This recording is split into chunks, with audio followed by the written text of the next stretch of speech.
तो नमस्कार दोस्तों, स्वागत है आपको प्रयागी योद्धा के एक और नए धमाकेदार सेशन में। इस समय हम जो क्लास चला रहे हैं ना, वो फ्रैक्शन का चला रहे हैं और आज हम लोग फ्रैक्शन से रिलेटेड कुछ सवाल हल करने वाले हैं, जिससे कि आपको फ्रैक्शन की पकड़ और भी मजबूत हो जाएगी। तो बिना देरी किए शुरू करते हैं आज की वीडियो को। तो हमारा जो पहला सवाल है, वो है प्रॉपर और इम्प्रॉपर फ्रैक्शन किसे कहते हैं। यहाँ पर थोड़ा सा हो सकता है चमक मार रहा हो। प्रॉपर और इम्प्रॉपर फ्रैक्शन किसे कहते हैं, ठीक है ना। तो देखो, हिंदी मीडियम वालों के लिए प्रॉपर का मतलब होता है समान और इम्प्रॉपर का मतलब होता है असमान। तो इसके लिए देखो, मैं आपको याद करने की एक शॉर्टकट ट्रिक बता देता हूँ कि अगर आपका जो न्यूमरेटर है वो बड़ा होगा आपके डिनोमिनेटर से, ठीक है ना। कहने का मतलब है कि आपका जो ऊपर वाला नंबर है, अगर वो नीचे वाले नंबर से बड़ा होगा, ठीक है ना, यानी कि जो ऊपर वाला नंबर है वो अगर नीचे वाले नंबर से बड़ा होगा, तो इस तरह के फ्रैक्शन को हम लोग कहते हैं इम्प्रॉपर, ठीक है ना, इम्प्रॉपर फ्रैक्शन, ठीक है। तो जब आपका न्यूमरेटर यानी ऊपर वाला नंबर नीचे वाले डिनोमिनेटर से बड़ा होगा, तो उस तरह के फ्रैक्शन को कहा जाता है इम्प्रॉपर फ्रैक्शन, ठीक है ना। उसी का उल्टा केस कि अगर आपका डिनोमिनेटर बड़ा होगा न्यूमरेटर से, ठीक है ना, मतलब का नीचे वाला नंबर ऊपर वाले नंबर से बड़ा होगा, तो उस तरह के फ्रैक्शन को हम लोग कहेंगे प्रॉपर फ्रैक्शन, प्रॉपर फ्रैक्शन, ठीक है ना। कि यानी कि जब आपका न्यूमरेटर डिनोमिनेटर से बड़ा होगा, तो उस तरह के फ्रैक्शन को कहते हैं इम्प्रॉपर फ्रैक्शन। और जब आपका डिनोमिनेटर न्यूमरेटर से बड़ा होगा, तो उस टाइप के फ्रैक्शन को कहते हैं प्रॉपर फ्रैक्शन। मैं यहाँ एक एक एग्जांपल भी लिख देता हूँ। जैसे कि मैंने आपको कह दिया कि 25/7, और इसका एक एग्जांपल हो जाएगा जैसे मैंने आपको कह दिया 6/13, ठीक है ना। उम्मीद करता हूँ ये बात समझ में आ गई होगी कि जब ऊपर वाला नंबर नीचे वाले से बड़ा होगा तो उसको कहेंगे इम्प्रॉपर फ्रैक्शन, जब नीचे वाला नंबर ऊपर वाले से बड़ा होगा तो उसको कहेंगे प्रॉपर फ्रैक्शन, ठीक है ना। इसको जरा एक बार और देखने में ना समझ में आया हो तो बढ़ते हैं दूसरे सवाल पर। मिक्स फ्रैक्शन, इतने को हमें बदलना है, ठीक है ना, इसको हमें बदलना है नॉर्मल फ्रैक्शन में, ठीक है ना। बदलने का रूल भी मैंने आपको ऑलरेडी सिखाया था कि 3/2/5। अब जिनको रूल याद है वो कर लेंगे। मैंने कहा था नीचे वाले को सामने वाले से आपको क्या करना है, मल्टीप्लाई करना है, गुणा करना है, और जो भी आंसर आएगा उसको ऊपर वाले में प्लस कर देना है, ठीक है ना। जो भी आंसर आएगा उसको ऊपर वाले में प्लस कर देना है। तो चलो फटाफट से इसको करते हैं। तो यहाँ पर लिखा है 5 और यहाँ पर लिखा है 3, तो 5 3 हो जाएगा हमारे पास 15, और जो भी आंसर आएगा उसको ऊपर जोड़ दो, ठीक है ना। 15 और ऊपर लिखा है 2, यानी 15 और 2 जोड़ के हो जाएगा 17, और नीचे का 5 वही रहेगा आंसर, ठीक है ना। यानी कि जो नीचे है उसको सामने वाले से मल्टीप्लाई कर दो, गुणा कर दो, और जो भी आंसर है उसको ऊपर वाले में जोड़कर लिख दो। तो इस तरह से हमने सेकंड क्वेश्चन को हल किया, ठीक है। बढ़ते हैं तीसरे क्वेश्चन पर। 25/4 को मिक्स फ्रैक्शन में बदलना है, ठीक है ना। कैसे बदलना है वो भी मैंने आपको ऑलरेडी बताया था। 25/4, ठीक है ना। अगर मैं आपसे कहूं कि 4 का टेबल पढ़ो कि 25 से ज्यादा ना हो, तो 4 6 होता है 24, ठीक है ना। तो 4 6 जा 24, ठीक है। बचा कितना, 1 बचा, तो 1 हो जाएगा आपका ऊपर, ठीक है ना, और नीचे आपका रह जाएगा 4। इस तरह से आप चेंज कर सकते हो, ठीक है ना। 4 6 24, 6 बार तक हमने पढ़ा, कितना बचा, 1 बचा, उसको ऊपर लिखो और नीचे 4 ही रहेगा। क्लियर। उम्मीद करता हूँ तीनों सवाल समझ में आ गए होंगे। फटाफट से इनको नोट डाउन करो, बढ़ते हैं अपने अगले सवालों पर। तो चलो करते हैं अपना अगला सवाल। हमारा अगला सवाल है 3/4 यानी 3/4 के 3 समान इक्विवेलेंट भिन्न लिखिए, ठीक है ना। अब ये इक्विवेलेंट भिन्न या समान भिन्न क्या होता है, ये बहुत इजी होता है। मैं इसको बहुत डेफिनेशन में नहीं बताऊंगा, बस डायरेक्ट करके दिखाऊंगा, ठीक है ना। देखो 3/4, अब उसने आपको कहा है 3 समतुल्य भिन्न, यानी कि आपको इन्हीं का टेबल पढ़ना है, ठीक है ना। तो 3 का टेबल पढ़ो, 3 1 जा 3 यहाँ पहले से लिखा हुआ है, तो 3 2 जा 6, 3 3 जा 9, और 3 4 जा 12, ठीक है ना। सेम तरीके से नीचे वाले का भी पढ़ लो, 4 2 जा 8, 4 3 जा 12, और 4 4 जा 16, ठीक है ना। बस यही हमारा आंसर हो गया, इतना ही आंसर करना था। यानी कि अगर वो इक्विवेलेंट पूछता है, समान पूछता है, फिर चाहे वो 3 पूछे, 5 पूछे, 7 पूछे, जितना भी पूछे आपको उतनी टेबल पढ़ देनी है, ऊपर का भी नीचे का भी, तो आपका इस तरह से सवाल हल हो जाएगा। ठीक है ना, इतना आसान सवाल था। अगले सवाल को देखते हैं। 15/45 15/45 का सरलतम रूप सिंपलेस्ट फॉर्म लिखना है। ठीक है ना, सिंपलेस्ट फॉर्म याद है ना, मैंने कैसे कहा था कि आप अपने फ्रैक्शन को जितना कट कर सको काटो। ठीक है ना, तो जैसे यहाँ पे लिखा है 15 और यहाँ पर लिखा है 45। ठीक है ना, अगर टेबल आती है तो मैं आपसे पूछूं कि ये दोनों कौन से टेबल से कट जाएंगे, तो 15 और 45 दोनों 5 के टेबल में आते हैं। तो 5 से अगर मैं इन दोनों को काटूं तो ये कटेगा 5 3 15 और ये कटेगा 5 9 45। बात क्लियर हुई? 5 3 15 और 5 9 45 दोनों एक ही टेबल से कटना चाहिए। क्या ये भी और कट सकता है? यदि ऐसा कोई टेबल है जिसमें 3 और 9 दोनों आता हो, बिल्कुल है भाई। 3 से कटेगा 3 1 जा 3 और 3 3 जा 9। ठीक है ना, क्या ऐसा कोई टेबल है जिसमें 1 और 3 दोनों आता हो? तो नहीं। अगर ऊपर में या नीचे 1 आ गया तो वहीं पर आपको रोक देना है, यही आपका आंसर है। बात समझ में आ गई? अगला सवाल देखो। 1/2 1/4 और 1/3 को बढ़ते क्रम यानी असेंडिंग ऑर्डर में लिखना है। ठीक है ना, असेंडिंग ऑर्डर में आपको लिखना है। तो सबसे पहले मैं क्या देख रहा हूँ कि सबसे पहले तो मैं ये देख रहा हूँ कि इनका जो नीचे वाला नंबर है ना वो इक्वल नहीं है। ठीक है ना, अगर नीचे वाला नंबर इक्वल नहीं है तो मैंने आपको बताया था ना, पहले आपको एलसीएम करना पड़ेगा। ठीक है, तो मैं यहां से लिखता हूं एलसीएम ऑफ 2 4 और 3। तो 2 4 और 3 का जो एलसीएम आता है ना, मुझे डायरेक्टली पता है, लेकिन आप लोग करके हल करना, वो होता है 12। ठीक है ना, तो यहां पर अगर मैं इस सबके नीचे लिख दूंगा 12। ठीक है, इसके आगे का पार्ट भी मैंने आपको ऑलरेडी करना बताया है, वीडियो में देखोगे पता चल जाएगा। ठीक है ना, तो यहाँ पर है 2 और यहाँ पर है 12। 2 से 12 को डिवाइड किया 6 और 6 का ऊपर 1 में मल्टीप्लाई कर दिया 6। यहाँ पर है 4, यहाँ पर है 12, 4 का 12 से डिवाइड किया 3 और 3 का ऊपर 1 में गुणा कर दिया 3। यहाँ पर है 3, यहाँ पर है 12, 3 को 12 से डिवाइड किया 4 और 4 को ऊपर 1 में गुणा कर दिया 4। ठीक है ना, अब इन तीनों के लिए भाई डिनोमिनेटर तो एक हो गया ना, हर एक हो गया। अब इनमें से आप पता कर लो कौन सबसे छोटा कौन सबसे बड़ा। तो सबसे पहले आएगा 3, उसके बाद आएगा 4 और उसके बाद आएगा 6/12। लेकिन हमारा आंसर इसमें नहीं होना है, हमारा सवाल अगर इसमें है तो आंसर भी इसी में होना चाहिए। ठीक है ना, तो यहां से देखो 3 जो है वो किसके लिए आया? 1/4 के लिए आया ना, देखो बीच वाला पार्ट। तो 3 किसके लिए आया? 1/4 के लिए। यानी पहले नंबर पे आएगा 1/4। 4 किसके लिए आया? 1/3 के लिए आया। दूसरे नंबर पे आएगा 1/3 और 6 किसके लिए आया? 1/2 के लिए आया। तीसरे नंबर पे आ जाएगा 1/2। तो ये हो गया हमारा असेंडिंग ऑर्डर यानी बढ़ते क्रम में। बात समझ में आ गई? जब भी आपको असेंडिंग ऑर्डर या डिसेंडिंग ऑर्डर करने को बोलेगा, सबसे पहला काम आपको नीचे वाले जो हर है डिनोमिनेटर है उनको एलसीएम लेके इक्वल करो। इक्वल करने के बाद ही उसका असेंडिंग डिसेंडिंग करो और साथ ही साथ ये चेक कर लेना कि कौन सा नंबर किस फ्रैक्शन के लिए आया था। ये आंसर नहीं होगा, याद रखना। जिसमें आपका क्वेश्चन पूछा है आंसर भी उसी में होना चाहिए। ठीक है ना, फटाफट से इन सवालों को नोट डाउन करो, बढ़ते हैं अगले सवालों पर। तो चलो अब करते हैं अपने अगले सवालों को। हमारा अगला सवाल है कि 5/6 और 2/3 में बड़ा कौन है? ठीक है ना, अब कुछ बच्चे कहेंगे कि ये तो क्लियर दिख रहा है कि 5 और 6 बड़ा है, लेकिन ऐसा नहीं है। फ्रैक्शन में चीजें आपको करके दिखानी पड़ेंगी। ठीक है ना, जो दिखता है सब वही सच नहीं होता, कभी कभी याद रखना। ठीक है, तो सबसे पहला काम हम क्या करेंगे भाई, हमको दिख रहा है इन दोनों का जो नीचे वाला नंबर है हर है वो बराबर नहीं है, तो इनको बराबर करेंगे।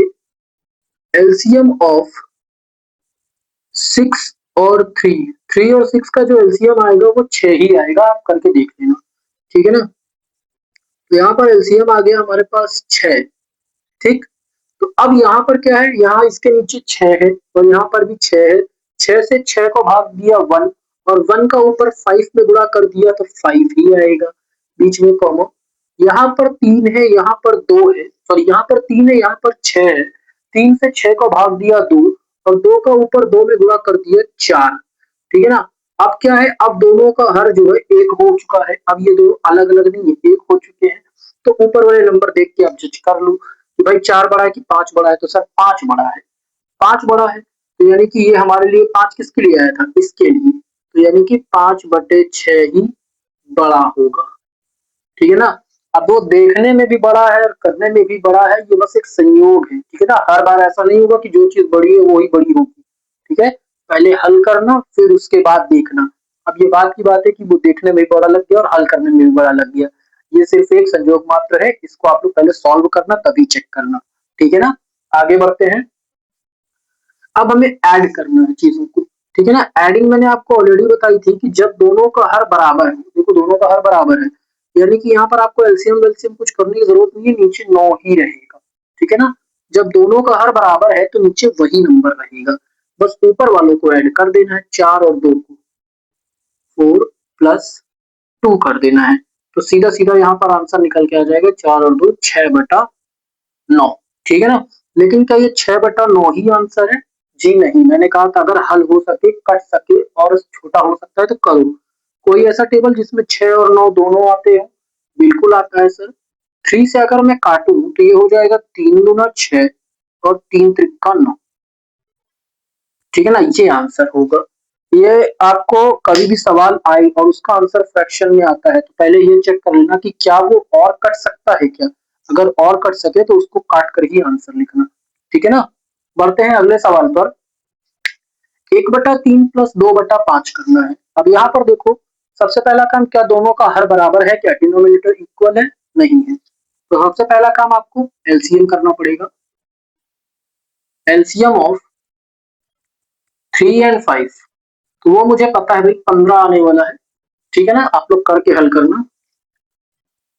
तो जैसे ही यहाँ पर आ गया 15, इसके नीचे 3 है, 3 से 15 को अगर मैं भाग दूंगा तो वो आएगा 5, और 5 का ऊपर 1 में गुणा कर दूंगा तो ये 5 ही रहेगा, प्लस यहाँ पर 5 है, यहाँ पर 15 है, 5 से अगर 15 को डिवाइड करेंगे तो 3, और 3 का ऊपर 2 में गुणा कर देंगे तो 6।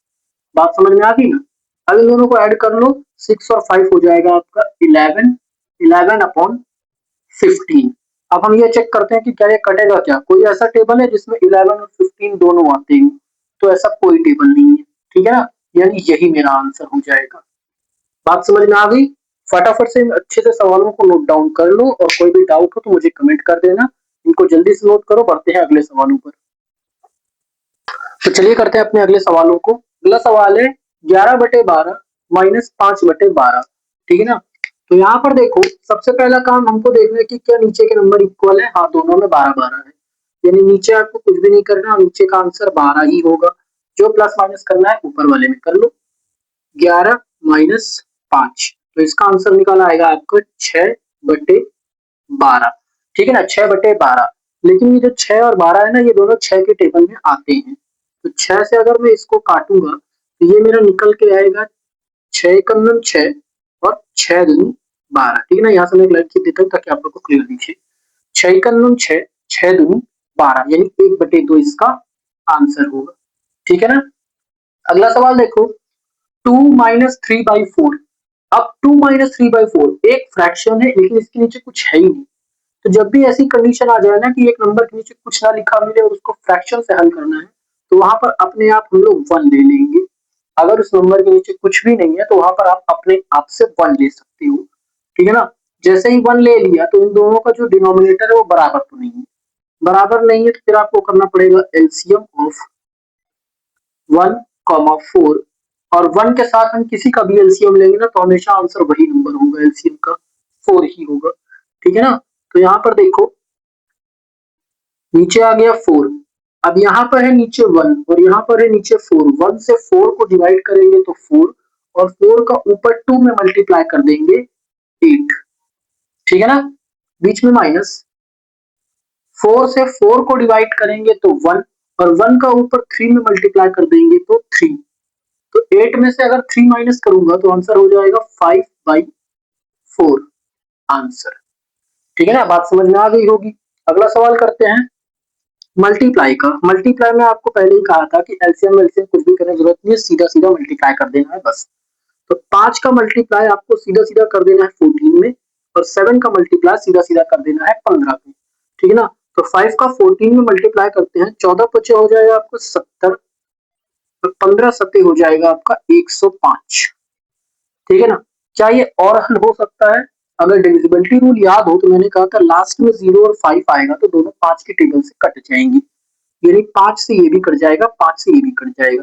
तो 5 से अगर मैं 70 को काटूंगा तो ये मेरा आ जाएगा 5 इकन्नम 5, 2 बच्चों इसको दे दिया 14, बटे इसको अगर मैं काटूंगा तो ये हो जाएगा 5 दूनी 10 और 5 इकन्नम 5, ठीक है ना, 14 बटे 21।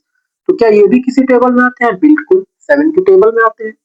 7 से अगर मैं इन दोनों को काटूं तो 7 टू जा 14 और 7 थ्री जा 21। क्या 2/3 भी किसी टेबल में आता है एक साथ? नहीं आता है। तो बस यही मेरा आंसर हो जाएगा। बात क्लियर हो चुकी है। अगला सवाल देखिए, 6 इंटू 2/3। अब यहाँ पर भी देखो सिर्फ एक नंबर है, कोई फ्रैक्शन नहीं है, तो ऑलरेडी मैंने आपको बता दिया अगर कोई नंबर ना हो तो नीचे खुद से 1 ले लो और मल्टीप्लाई करना है, यानी सामने सामने गुणा करना है। तो 6 का गुणा 2 में कर देंगे 6 दूनी 12, 3 का गुणा 1 में कर देंगे 3 गुणे 1 3 एक 3। ठीक है ना। क्या ये दोनों कट सकते हैं? जी बिल्कुल। 3 की टेबल में 12 आता है, 3 4 12, 4 आंसर। बात समझ में आ गई होगी ना। जिनको नहीं समझ में आई है, इसके पहले की भी हमने फ्रैक्शन की कई क्लासेस की हैं जिसमें आपको प्लस माइनस गुणा भाग फ्रैक्शन का एकदम प्रॉपर वे में सिखाया है। उन क्लासेस को देख लेना, आपको ये सवाल एकदम हलवा बराबर लगेंगे। ठीक है ना। जल्दी से इनको नोट डाउन करो, बढ़ते हैं अगले सवालों पर।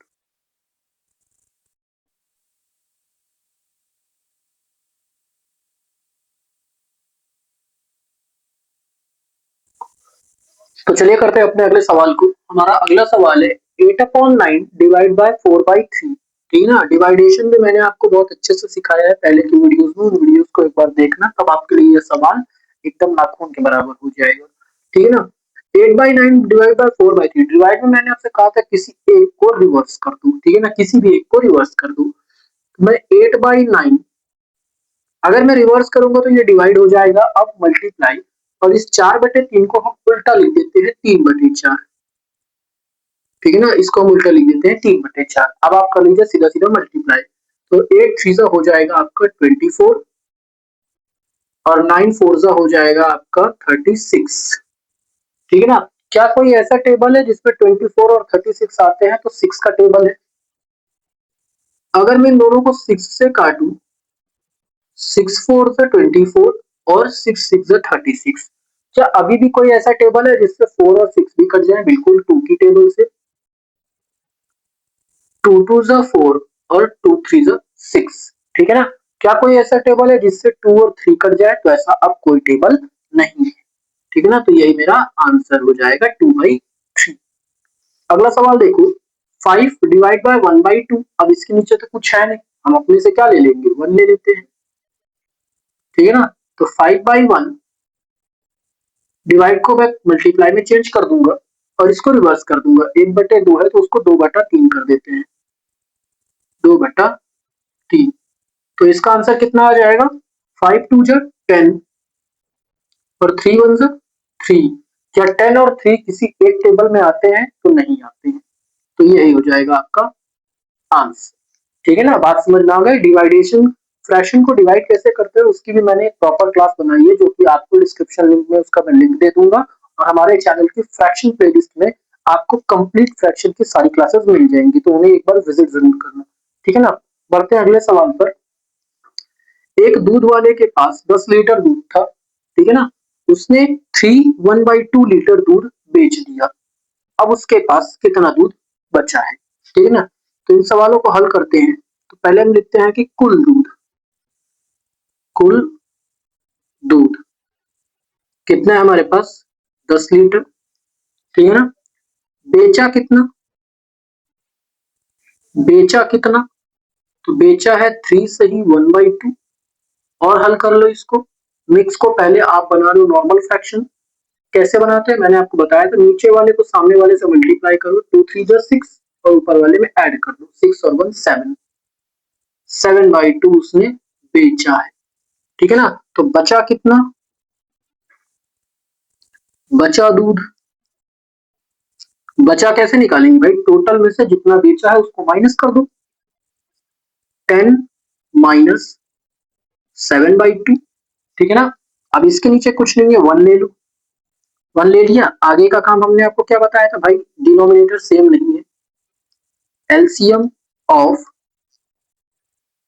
1 एंड 2, तो ये तो 2 ही आने वाला है, ठीक है ना। शेष को मैं जरा इधर हल कर रहा हूँ क्योंकि मेरे हो सकता है कैमरा के व्यू में इतना जगह ना आ रहा हो, ठीक है ना। इसी का आगे हम यहाँ पर देखते हैं, तो एलसीएम आ गया 2, यानी नीचे हो जाएगा आपका 2, ऊपर क्या होगा, तो यहाँ 1 है और यहाँ 2 है, 1 से 2 को डिवाइड करेंगे 2, और 2 का ऊपर 10 में गुणा करेंगे तो 20, माइनस यहाँ पर नीचे 2 है, यहाँ पर भी 2 है, 2 को 2 से डिवाइड किया 1, और 1 का ऊपर 7 में मल्टीप्लाई कर दिया तो 7, ठीक है ना। तो 20 में से 7 जैसे ही हमने माइनस किया तो आंसर आ गया 13/2 लीटर, यानी इतना दूध हमारे पास बचा हुआ है, ठीक है ना।